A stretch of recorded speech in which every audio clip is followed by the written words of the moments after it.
Well, hello and welcome to a bonus episode of Travels with Geordie. Today we're going to carry on with the steering. We're going to get the chain on the helm, and there's a bit of a snag with that, and I hope no one is too disappointed with how I deal with it. Let's get to it.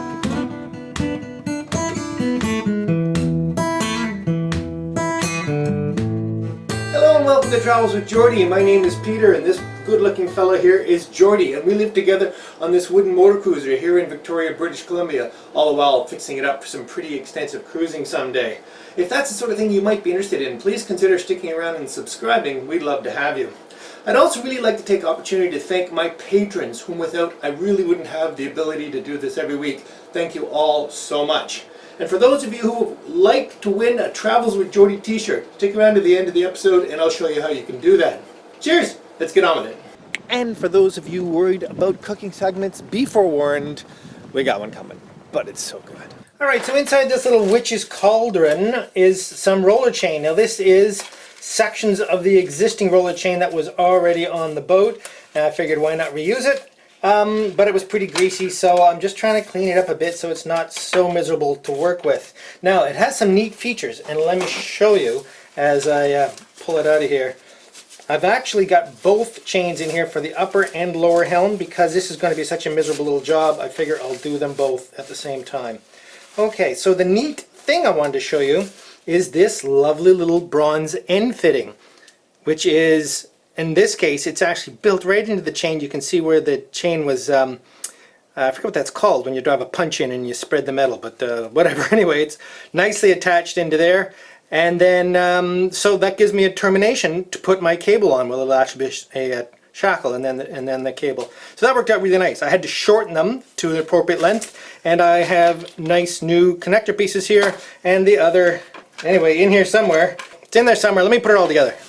Okay, well here we go. Relatively tied it up, and here's our two extra end bits. Again, aren't these just lovely? Okay, now I have to say I don't have a heck of a lot of experience with roller chain, and most of that would have been on farms I used to work on and on agricultural equipment, and it seems to me I was always struggling. It's always like flipping over and twisting around in a way you don't want to, and I mean this is 22 inches of chain. When you're fixing chains on a baler or something like that, you are dealing with an awful lot more chain than that. Okay, so let's go here. This basically goes here. This goes here. That tie link. I've always wondered if there's an up and a down with these. And, okay, and now the snap part. There we go. Alright, well there's the first chain made up. Nice. I love it. I love it. Let's go put it on the helm. And here we go. Of course it's going to go underneath there and around.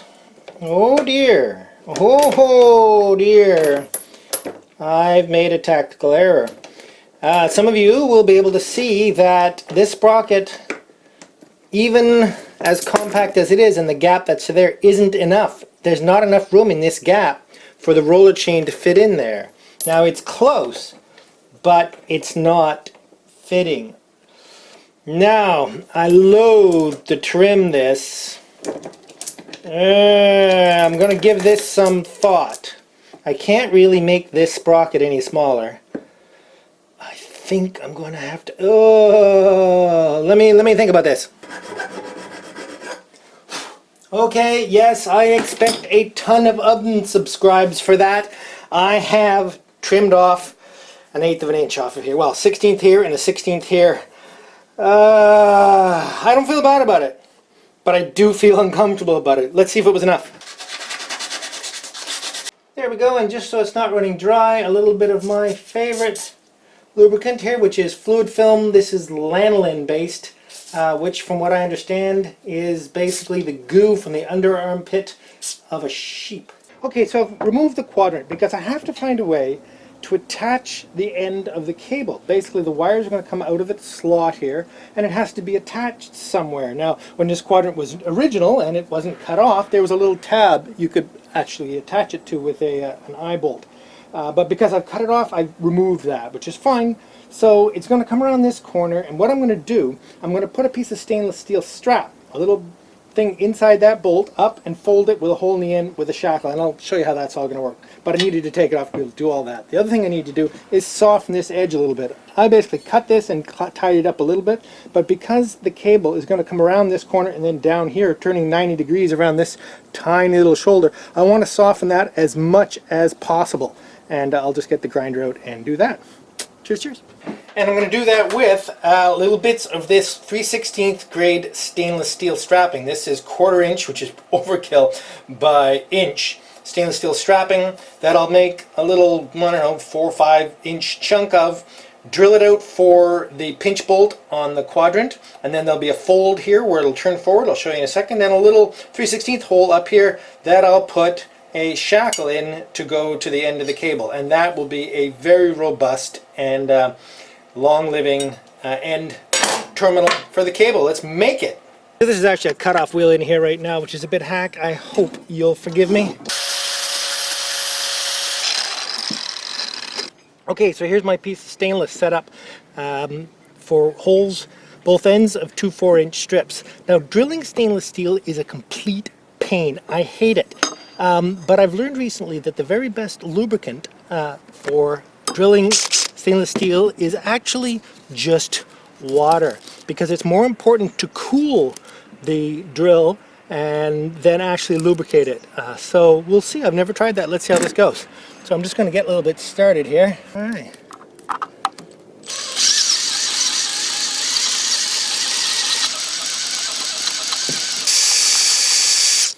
Well, I think I would say that even keeping it cool, this mediocre bit lasted 1 1/4 holes. It is now completely dull.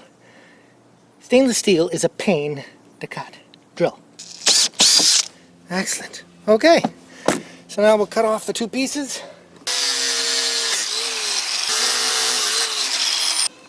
There we go.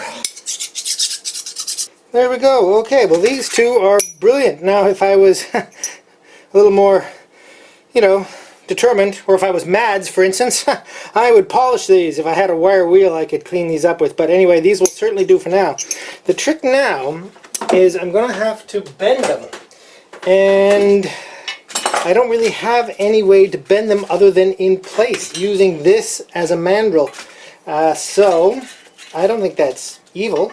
Now all I have to do is bend these up to be in line with that. And this isn't going to be as easy as you might think, because stainless is not that malleable. Yeah, it's going to work just fine. You know what? I'm not going to do it on this temporary crappy plywood thing. I'm going to do it on something solid.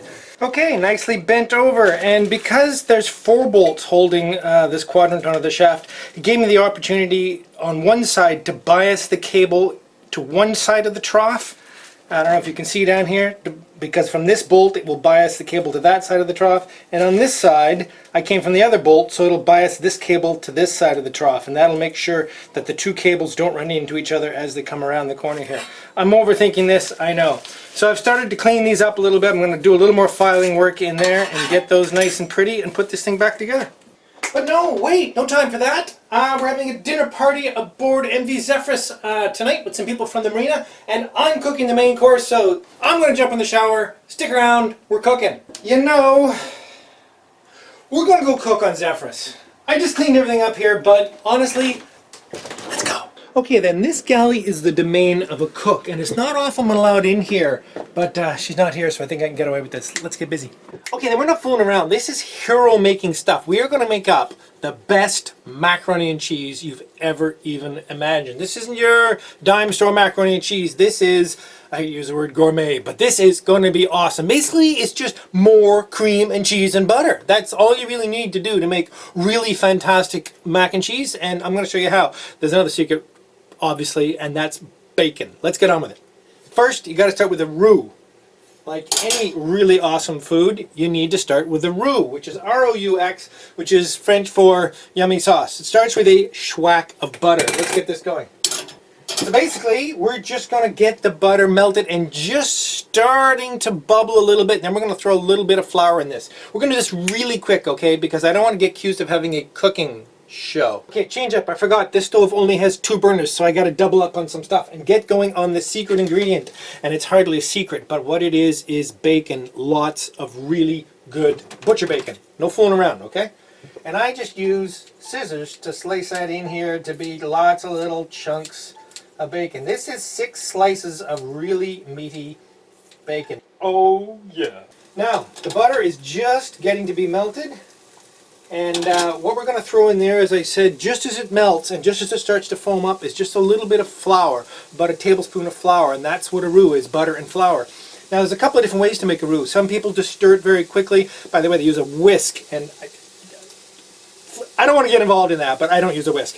But if you brown it a little bit, brown the flour, you get a kind of nutty, roasted, brown flavor, which I really, really like. But obviously, you've got to make sure you do not burn it. Okay, by the way, I'm perfectly prepared to be corrected on this whole roux thing. I've been doing it this way for a long time, and I may be completely wrong. So you French people, let me know. Actually, dinner guest tonight is French.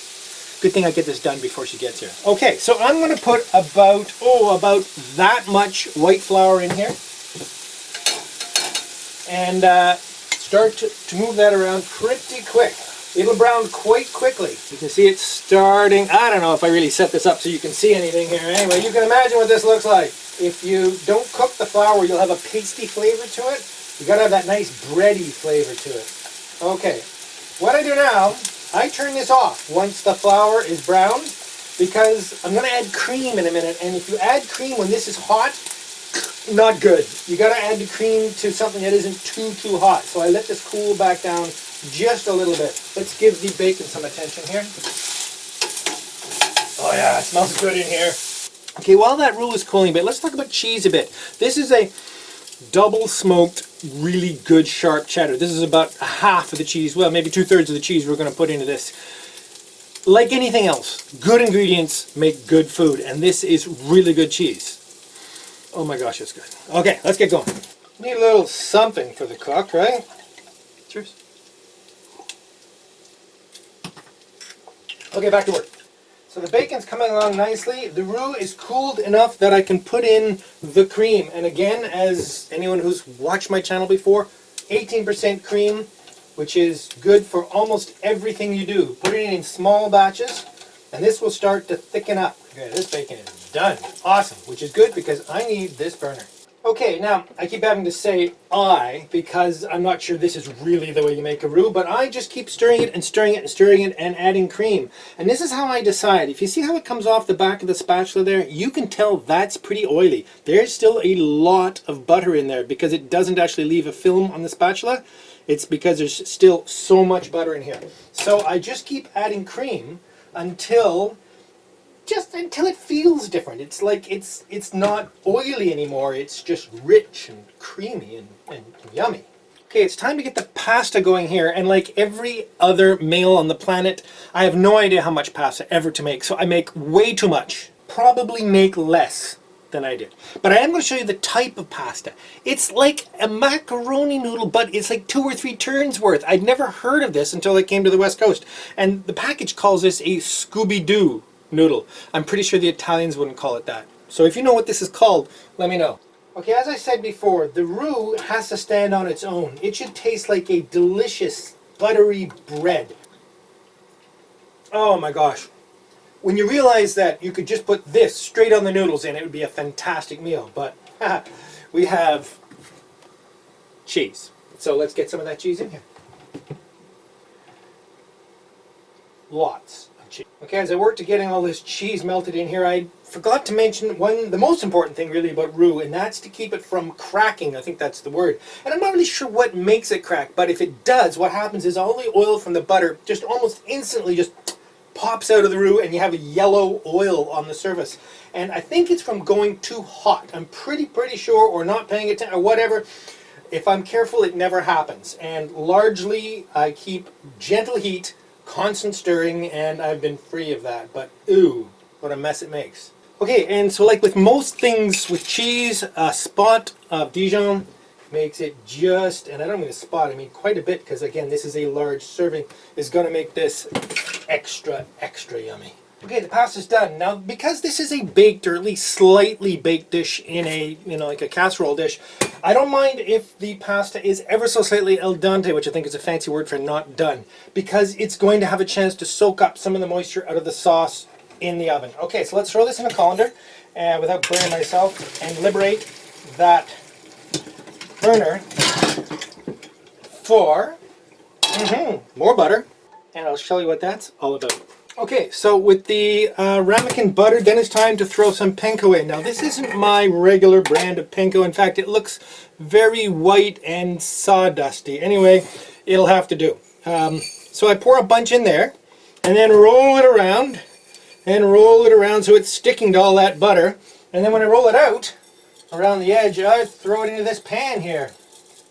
And the reason I do that is because we're going to brown some of this panko to put on the, oh, doesn't that look nice, all lined in there? Okay, so we're going to take a bunch more of this and we're going to throw it in there about, oh, I don't know, about that much. And I'm going to brown this because that's going to go on top. Not browning. It's not bread, it's talcum powder.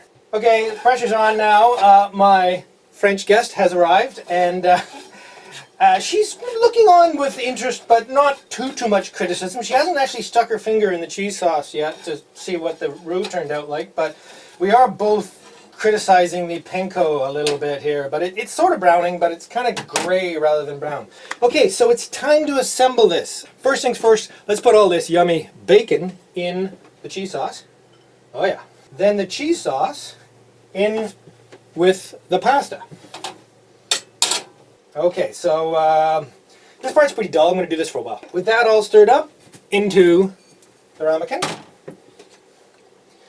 And, okay. It's perfect. It is. It's pretty good. It's pretty good. I'm pleased. I'm pleased. I'm pleased. I'm pleased. Okay, and now the really fun part. I love this part. Crunchy, yummy, crispy, browned breadcrumbs. Now yes, we are going to broil this as well, but somehow having them pre-browned just, I don't know, just gives it that, I don't know, whatever, I like it. And into the oven. Basically, I just put it in the oven for a bit at probably around 350, 400, just to sort of stabilize it, basically because the ramekin was cold, just to make the whole thing roughly the same temperature. And then, just before I serve it, I'm going to put it on broil for, well, broil, you never know, you got to pay attention, just for a few minutes, just so that the top gets just a little, yeah, anyway, you'll see. All right, let's dig in, okay. Hello and welcome to the Beer of the Day. Yes, Beer of the Day. There having been a Beer of the Week yesterday, and heck, there's going to be a Beer of the Day tomorrow. Now today is actually a bit of a tribute. You may have heard me talk about the 4 Mile Pub. Well, the other day the 4 Mile Pub had a severe fire in the kitchen and the whole place is closed. We're hoping everything's going to be okay and it'll be fixed up. But in the meantime, I thought it might be a tribute to have one of their beers. My local liquor store only carries a few, and the only one I haven't reviewed yet is the Blackberry Session Ale.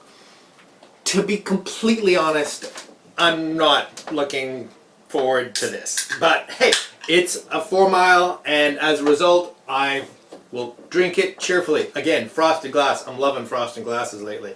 Okay, it's going to have a really red color, no doubt about it. That'll be pretty good.